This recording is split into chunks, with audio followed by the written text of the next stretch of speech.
Good morning students. आज हम अपना नेक्स्ट टॉपिक कर रहे हैं। आज हमारा टॉपिक है next, how did Newton gas the inverse squares rule. कि जो न्यूटन्स ने इनवर्स स्क्वायर्स रूल दिया था वो उन्होंने किस प्रकार से गैस किया, यानी कि उसका आइडिया कैसे लगाया कि भाई ये कैसे हो सकता है। ठीक है, आज हम उसके बारे में स्टडी करेंगे। अब ये इनवर्स स्क्वायर्स रूल क्या है, आपने पहले भी स्टडी किया है कि जब हमने ग्रेविटेशनल फोर्स के बारे में स्टडी किया था। किसके बारे में स्टडी किया था? ग्रेविटेशनल फोर्स के बारे में। तो उसके अंदर हमने क्या बताया था कि जो फोर्स हमारी वो क्या होती है, the force between the two bodies. किन्हीं भी दो बॉडीज के बीच में जो फोर्स होती है वो क्या होती है? इनवर्सली प्रोपोर्शनल होती है। क्या होती है? इनवर्सली प्रोपोर्शनल होती है टू द स्क्वायर, क्या square of distance between them, कि उनके बीच में जो डिस्टेंस हमारा उसको हम क्या कर दें, वो स्क्वायर कर दें। तो वो क्या है? इनवर्सली प्रोपोर्शनल होती है किसके? फोर्स के। ठीक है, या फोर्स जो हमारी वो क्या है? इनवर्सली प्रोपोर्शनल है किसके? Square of distance between them is called inverse squares rule. और इसी को हम क्या कहते हैं? इनवर्स स्क्वायर्स रूल कहते हैं। यानी कि एफ जो है हमारा वो क्या है? 1 में आर स्क्वायर। इसी को हम क्या कहते हैं? इनवर्स स्क्वायर्स रूल कहते हैं। क्या कहते हैं? Inverse squares rule. अब उन्होंने ये कैसे गैस किया कि भाई एफ जो है हमारा 1 में आर स्क्वायर होता है, इसको किस प्रकार से गैस किया? इसके लिए उन्होंने क्या किया कि भाई केपलर्स लॉ का यूज किया। किसका यूज किया? केपलर्स थर्ड लॉ का। कौन से? केपलर के भी हमारे कई लॉज हैं। ठीक है, तो उन्होंने किसका यूज किया? केपलर थर्ड लॉ का।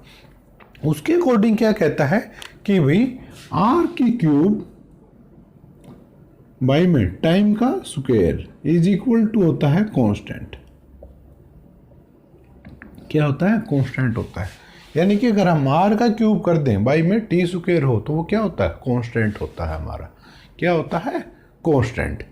हमारा केपलर थर्ड लॉ क्या कहता है कि आर की क्यूब बाई में टी स्क्वायर, या हम इसको आर को हम यहाँ पर स्मॉल में भी लिखते हैं। कहीं आप ये सोचो कि सर लास्ट डेरिवेशन के अंदर आपने स्मॉल के अंदर यूज किया था आर क्यूब। ठीक है, स्मॉल के अंदर यूज करते हैं।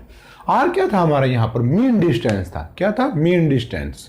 लेकिन जब न्यूटन्स ने ये लॉ बनाया, ये हमें रिलेशनशिप दिया या ये रूल दिया, तो उस टाइम उन्होंने क्या किया कि जो हमारे प्लैनेट्स हैं, केपलर ने क्या बताया था कि planets are move in elliptical orbit. वो उन्होंने इलिप्टिकल ऑर्बिट के अकॉर्डिंग ये सारे रूल्स बनाए थे। ठीक है, लेकिन न्यूटन्स ने क्या लगाया कि भाई जो हमारा जो प्लैनेट्स हैं, all planets are move in a circular orbit. किसके अंदर ऑर्बिट मूव करते हैं? सर्कुलर ऑर्बिट के अंदर। तो उन्होंने किसके लिए लिया? ये सर्कुलर ऑर्बिट के लिए यूज किया उन्होंने। अब उन्होंने क्या किया कि भाई हमें ये रिलेशनशिप फाइंड आउट करना है कि हमें कैसे प्राप्त हुआ। ठीक है, तो उन्होंने सबसे पहले क्या किया कि भाई जो सेंट्रीपिटल फोर्स होती है हमारी, क्या होती है? Centripetal force. अब सेंट्रीपिटल फोर्स क्या है? ये आप पहले स्टडी कर चुके हैं कि सेंट्रीपिटल फोर्स होती क्या है। जब भी कोई बॉडी किसी सर्कुलर मोशन के अंदर हो, किसके अंदर हो? सर्कुलर मोशन, या कोई body moving in circular path, किसके ऊपर मूव कर रही हो? सर्कुलर पाथ के ऊपर। Two inward force are acting on that body, तो उस बॉडी के ऊपर क्या होता है? हमारी एक इंटरनल फोर्स लगती है या इनवर्ड फोर्स लगती है। किसकी तरफ? Toward the centre. किसकी तरफ लगती है? सेंटर की तरफ। यानी कि अगर कोई बॉडी हमारी इस प्रकार से मूव करती है, किसके अंदर? सर्कल के अंदर, कि अगर ये सेंटर पॉइंट, तो इस बॉडी के ऊपर एक इनवर्ड फोर्स लगती है जिसको हम क्या कहते हैं? Centripetal force. यानी कि जो यहाँ पर ये इनवर्ड फोर्स लग रही है ना, इसी को हम क्या बोलते हैं? Centripetal force. क्या बोलते हैं? Centripetal force. राइट भी। अब जो ये सेंट्रीपिटल फोर्स है ये हम पहले स्टडी कर चुके हैं। किसके इक्वल होती है? mv स्क्वायर बाई में आर। किसके इक्वल होती है? एफ हमारी mv स्क्वायर बाई में आर। ये हम पहले यहाँ तक के जो कंप्लीट टॉपिक्स हैं वो हम क्या कर चुके हैं? पहले स्टडी कर चुके हैं कि सेंट्रीपिटल जो फोर्स हमारी वो क्या है? mv square R. अब यहाँ से आगे हम स्टार्ट करते हैं कि जब हमारे प्लैनेट्स हैं वो क्या कर रहे थे? एक सर्कुलर ऑर्बिट के अंदर सर्कुलेट कर रहे थे या मूव कर रहे थे। किसके चारों तरफ? सन के चारों तरफ। तो उनके अंदर की तरफ एक फोर्स लग रही थी, वो क्या थी? हमारी force is equal to mv square R. ठीक है, हम यहाँ से अब स्टार्ट करते हैं। यहाँ तक का अगर आपको ये डेफिनेशन या कुछ नोट करना है तो आप नोट कर सकते हैं। ठीक है भाई।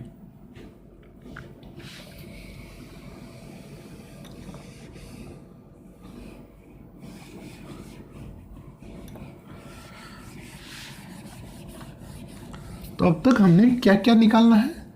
पहले तो ये है कि हमें रिलेशनशिप बनाना है किसके बीच में, एफ कि उन्होंने ये किस प्रकार से गैस किया 1 में आर स्क्वायर, ये वाला। ठीक है, हमें ये रिलेशनशिप फाइंड आउट करना है, राइट।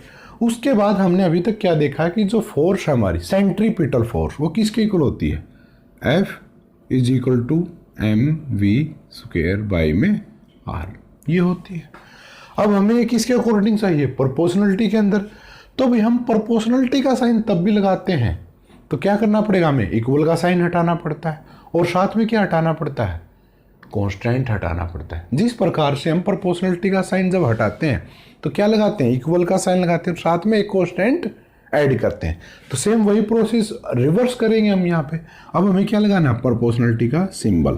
तो एफ फोर्स, प्रोपोर्शनलिटी का सिंबल। अब जब हम यहाँ पर देखते हैं तो वेलोसिटी क्या है, चेंज होती है सर्कुलर मोशन के अंदर। आर क्या है, रेडियस। ये भी हर प्लेनेट का क्या हो सकता है हमारा, डिफरेंट हो सकता है, ठीक है, या क्या हो सकता है, डिफरेंट हो सकता है। एम क्या है, मास। ये भी क्या हो सकता है, कांस्टेंट रहता है। लेकिन अगर एक प्लेनेट का देखें तो अगर हम एक प्लेनेट है वो क्या कर रहा है, अपने ऑर्बिट पे मूव कर रहा है तो उसकी वेलोसिटी चेंज होती रहती है, तो ये वेरी कर रही है। आर रेडियस, इलिप्टिकल में मूव करता है वैसे तो, लेकिन अगर उसमें करता है तो हमारा वो भी है।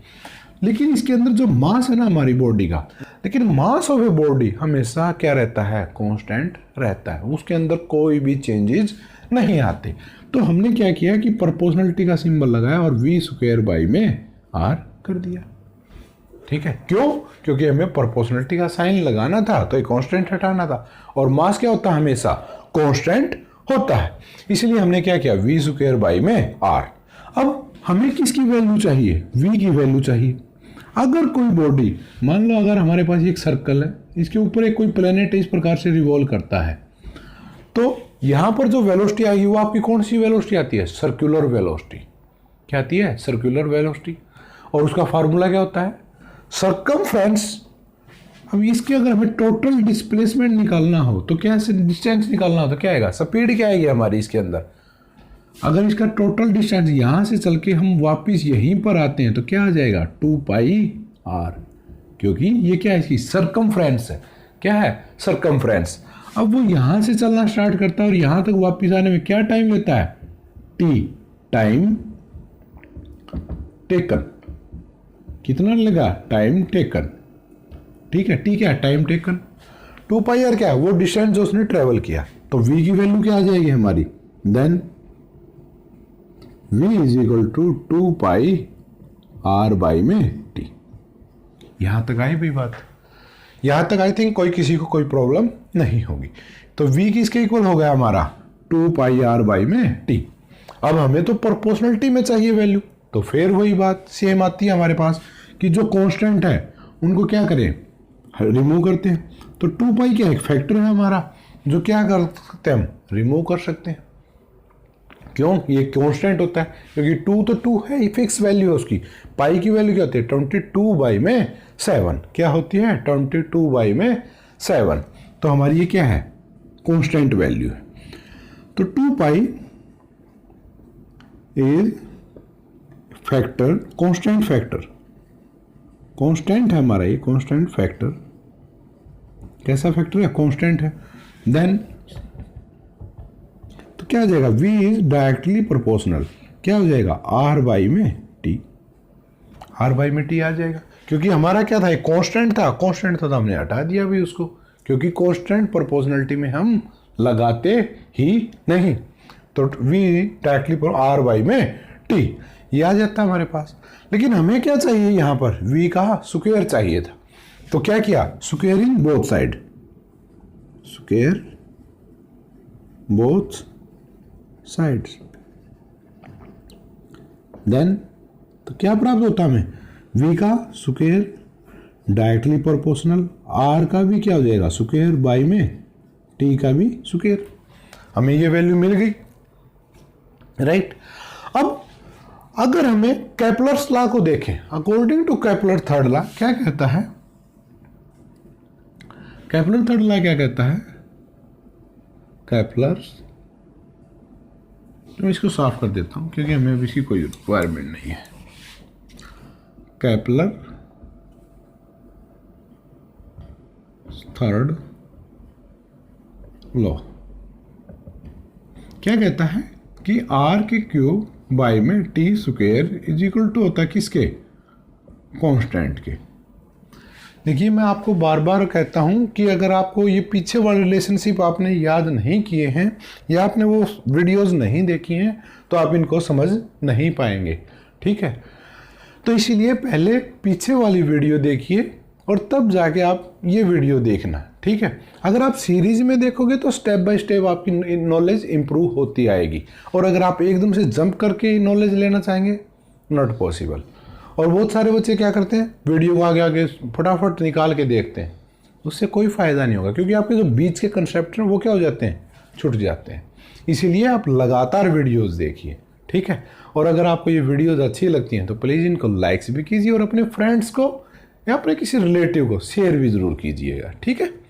और हाँ, आपका ये अपना ही चैनल है, गुरुजी चैनल, और इसको सब्सक्राइब ज़रूर कीजिए, ठीक है। तो आज हम अपना दोबारा से टॉपिक स्टार्ट करते हैं कि आर क्यूब बाई में टी स्क्वायर हमारा क्या होता है, कांस्टेंट, किसके अकॉर्डिंग, केपलर थर्ड लॉ के अकॉर्डिंग, ठीक है। अब हमें चाहिए कि आर की क्यूब बाई में टी स्क्वायर, लेकिन हमारे पास जो ये अगर वैल्यू अगर यहाँ पे क्यूब हो जाए तो ये वैल्यू भी क्या हो जाएगी, कांस्टेंट।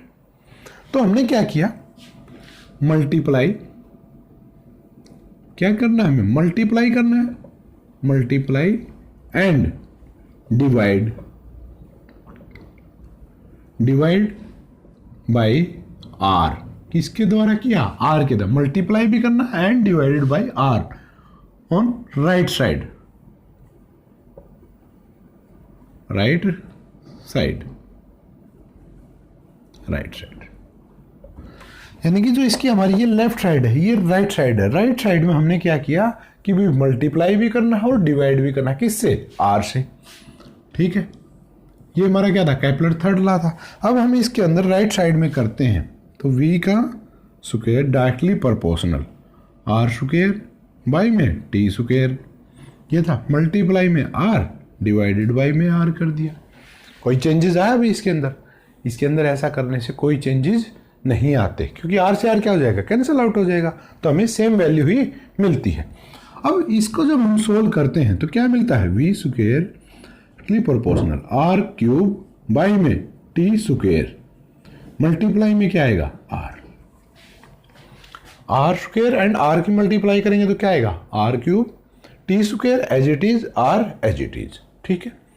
तो ये हमारे पास आता है। अब जब हम केपलर थर्ड लॉ के अकॉर्डिंग देखते हैं तो आर की क्यूब बाई में टी स्क्वायर, ये वाली जो वैल्यू है हमारी, ये तो क्या है, कांस्टेंट है, और कांस्टेंट वैल्यू को हम कभी प्रोपोर्शनलिटी के साथ नहीं लगाते, तो उनको क्या करना पड़ता है, रिमूव करना पड़ता है।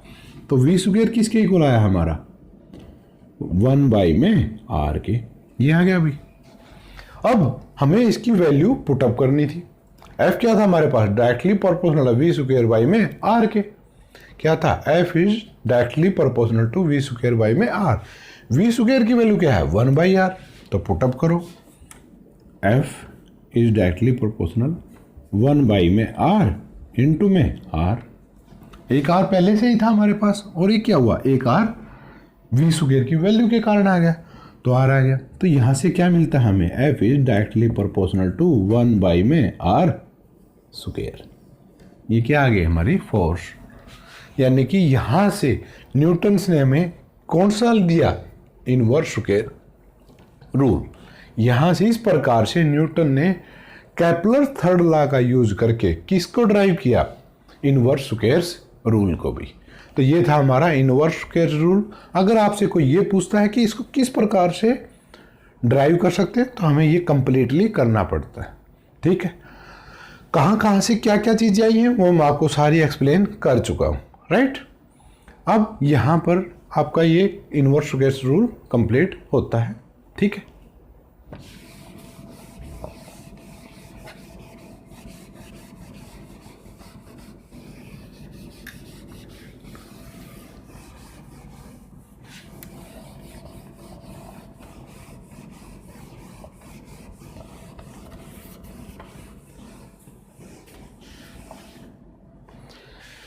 नेक्स्ट टॉपिक आता है भी हमारा मास। नेक्स्ट टॉपिक क्या है हमारा? मास। मास क्या होता है?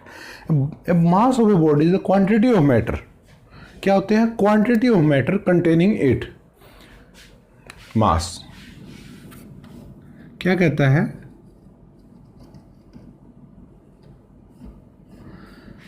ये क्या हमारा मास? मास क्या कहता है? Mass of a body is the mass of a body is the quantity of matter. Quantity of matter, quantity of matter. किसकी क्वांटिटी? मैटर की क्वांटिटी, यानी कि किसी चीज के अंदर कितना मैटर है हमारा। And matter contain it's, contains it is called mass. Mass of a body क्या कहता है? Quantity of matter. ये आप सिंपली ये कह सकते हैं कि किसी भी बॉडी के अंदर हमारा जो मैटर है वो क्या क्वांटिटी है उस मैटर की, किसके अंदर? उस बॉडी के अंदर। तो उसको हम क्या कहते हैं? उसका मास कहते हैं। यानी कि मास वो मेजरिंग क्वांटिटी है हमारी जो क्या बताती है कि किसी क्वांटिटी के अंदर कितना अमाउंट हमारा क्या है? मैटर है। ठीक है, राइट। अब जैसे अगर मैं ये कहता हूँ कि मार्कर है, इस मार्कर के अंदर 50 ग्राम क्या है? मैटर है। 50 ग्राम है तो क्या है? मास है वो इसका क्या? 50 ग्राम। लेकिन इसके अंदर 50 ग्राम क्या है? मैटर एग्जिस्ट कर रहा है। ठीक है, तो quantity of matter containing it, किसी क्वांटिटी का जो मैटर है हमारा उसको क्या कहते हैं? मास कहते हैं। ठीक है, अब मास कैसी है? कि स्केलर क्वांटिटी है। क्यों मास कैसी है हमारी? एक स्केलर क्वांटिटी है क्योंकि इसके अंदर सिर्फ हमें किसके बारे में पता चलता है? मैग्नीट्यूड्स के बारे में, कोई डायरेक्शन के बारे में नहीं पता होता। इसीलिए mass is a scalar quantity. Mass is a scalar quantity. कैसी क्वांटिटी है? स्केलर क्वांटिटी है हमारी। ठीक है, अब मास को मेजर किसके द्वारा किया जाता है? देखो, बैलेंस के द्वारा। यानी कि हम सिंपली भाषा में अगर हम बोलते हैं अपनी हिंदी के अंदर तो वो क्या है? तराजू। किसके अंदर मेजर करते हैं इसको? तराजू के अंदर। या आर्म बैलेंस, इंग्लिश के अंदर आर्म बैलेंस। तराजू के अंदर क्या करते हैं? कुछ अमाउंट इधर रखते हैं और कुछ इधर रखते हैं, दोनों क्या करते हैं? इक्वल करते हैं। तो उस प्रकार से हम क्या करते हैं? तोलते हैं या मेजर करते हैं किसको? मास को। अब what is the unit of mass? Mass की जो यूनिट है हमारी is kilogram. The unit, SI unit क्या होती है? SI unit of mass is kilogram. Gram. यहां पर आपको एक कंफ्यूजन आ गई, सर किलोग्राम तो वेट की यूनिट होती है। नहीं, किलोग्राम वेट की यूनिट नहीं होती। वो हम जनरल भाषा में क्या करते हैं? वेट को, भार को किसके द्वारा बोलते हैं? किलोग्राम के द्वारा। हम दुकान पे जाते हैं तो हमेशा क्या कहते हैं? 5 kg sugar, please give me 5 kg sugar, कि मुझे 5 किलो चीनी चाहिए। लेकिन वो आप क्या बता रहे हो? मास बता रहे हो कि मुझे 5 kg का क्या चाहिए? मैटर चाहिए। किसका मैटर? शुगर का मैटर चाहिए। ठीक है, आई बात समझ में? तो हम क्या मांगते हैं? शुगर मांगते हैं। वेट क्या है वो हम आगे स्टडी करेंगे। ठीक है, unit of mass is kilogram. तो यूनिट जो होती है हमारी वो क्या होती है? किलोग्राम होती है। अब मास की एक खास बात ये है, एक स्पेसिफिक है कि भाई मास कभी भी हमारा जीरो नहीं हो सकता। मास कभी भी जीरो नहीं हो सकता और मास को ना तो क्रिएट किया जा सकता ना डिस्ट्रॉय किया जा सकता। ठीक है, हम ऐसा नहीं कि अर्थ का हमारा जो मास है उसको कहीं और शिफ्ट कर सकते हैं हम एक जगह से दूसरी जगह पे, लेकिन उसका रूप चेंज कर सकते हैं। जैसे अगर आप कहोगे सर हम शुगर खाई हमने तो वो तो चेंज होगी, नहीं, आपने क्या किया? उसका शेप या उसका साइज या उसका कलर या जो उसकी कॉन्फ़िगरेशन थी वो चेंज कर दी, लेकिन मैटर चेंज नहीं होता। जैसे हम देखते हैं कि अर्थ से क्या होता है? शुगर केन बनता है। तो आप कहोगे सर शुगर केन है, ठीक है भाई, गन्ना बोलते हैं हम, उससे क्या हुआ? हमारा चीनी बनती है। तो वो क्या हो रहे हैं? शेप चेंज हो रही है उनकी, या फिजिकली क्वांटिटीज मतलब में आप उन केमिकल्स के अंदर चेंजेस कर रहे थोड़ा बहुत, लेकिन मास तो उसके अंदर वही रहता है, मास के अंदर कोई चेंजेस नहीं आता। हम सिर्फ किसके अंदर चेंजेस करते हैं, मैटर के अंदर एक रूप शेप से अनदर शेप के अंदर लेके जाते हैं, लेकिन मैटर कभी भी चेंज नहीं होता, मैटर उसके अंदर एग्जिस्ट करता है। तो जो मास है हमारा वो कभी भी जीरो नहीं हो सकता। मास ऑफ ए बॉडी इज क्या होता है, can not be zero. The mass of a body can not be zero. क्या नहीं हो सकता, मास जो है ना हमारी बॉडी का वो कभी भी क्या नहीं हो सकता, जीरो नहीं हो सकता। मीन अगर हम मान लो अगर मेरा मास 15 kg है, मेरा अर्थ पे जो मास है वो भी क्या रहेगा 15 kg ही रहेगा। अब आप कहोगे सर काफ़ी वेट कम कर दिया, नहीं, मास और वेट में फ़र्क होता है, मैं आपको पहले ही बता चुका हूँ, नेक्स्ट टॉपिक के अंदर आपको वो भी कवर कराया जाएगा। मास 15 kg है हमारा, ठीक है। तो अगर मैं अगर स्पेस में जाता हूँ, कहाँ जाता हूँ स्पेस में, तो वहाँ भी मेरा मास क्या रहेगा 15 kg ही रहेगा। मैं मून पे जाता हूँ 15 kg ही रहेगा, जुपिटर पे जाता हूँ तो वहाँ भी क्या रहेगा 15 kg ही रहेगा। मास हम अर्थ के किसी भी कोने में चले जाएं, at any place on the earth surface, mass is remaining constant. क्या रहता है, मास कभी भी चेंज नहीं होता, ठीक है। तो मास कैन नॉट बी जीरो, और मास क्या होता है हमारा जीरो भी नहीं हो सकता। The mass of a body, the mass of a body not change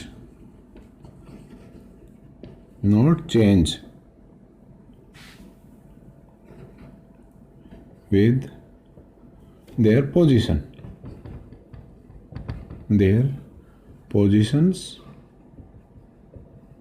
उसकी पोजीशन के हिसाब से मास चेंज नहीं होता, या और हम कह सकते हैं प्लेस की जगह के हिसाब से भी हमारा चेंज नहीं होता, ठीक है। एंड ये क्या रहता है, हमेशा कांस्टेंट रहता है। Mass of a body not change with their position and place, ये नहीं कि मैं यहाँ पर हूँ तो मेरा मास कुछ और हो जाएगा, या मैं यहाँ से वहाँ चला जाता हूँ तो मास कुछ और हो जाएगा। मास इज रिमेनिंग क्या होता है, the mass is always constant. कैसा रहता है, हमेशा कांस्टेंट रहता है। द मास है ना हमारी किसी बॉडीज ऑलवेज क्या रहता है, हमारा कांस्टेंट रहता है, इसके अंदर कोई भी चेंजेस नहीं आते। तो ये था भी हमारा टॉपिक रिलेटेड टू मास, ठीक है। अब मास क्या है, एक बार दोबारा से रिपीट कर देता हूँ। मास of a body is the quantity of matter. क्या हमारी क्वांटिटी ऑफ मैटर है, यानी कि किसी बॉडी के अंदर कितनी क्वांटिटी है मैटर की, उसी को हम क्या कहते हैं, उसका मास कहते हैं। अब उस कैसी क्वांटिटी, स्केलर क्वांटिटी। क्यों, क्योंकि ये सिर्फ हमें क्या बताती है, मैग्नीट्यूड्स बताती है, डायरेक्शन के बारे में नहीं बताती, इसलिए स्केलर क्वांटिटी है। And the SI unit of mass is kilogram. तो जो एसआई यूनिट हमारी किसकी, मास की, वो क्या होती है हमारी, किलोग्राम होती है। क्या होती है, kilogram. The mass of a body can not be zero, और जो मास है किसी भी बॉडी का वो कभी भी जीरो नहीं हो सकता, और ना ही नेगेटिव हो सकता, वो हमेशा कैसा रहता है, पॉजिटिव ही रहता है। अगर हम एक माइक्रो मॉलिक्यूल्स है, अगर उसका भी मास लेते हैं तो चाहे वो 0.0000 kg हो या ग्राम के अंदर भी हो, लेकिन वो मिलेगा ज़रूर, उसका कुछ ना कुछ मास एग्जिस्ट करेगा ही करेगा।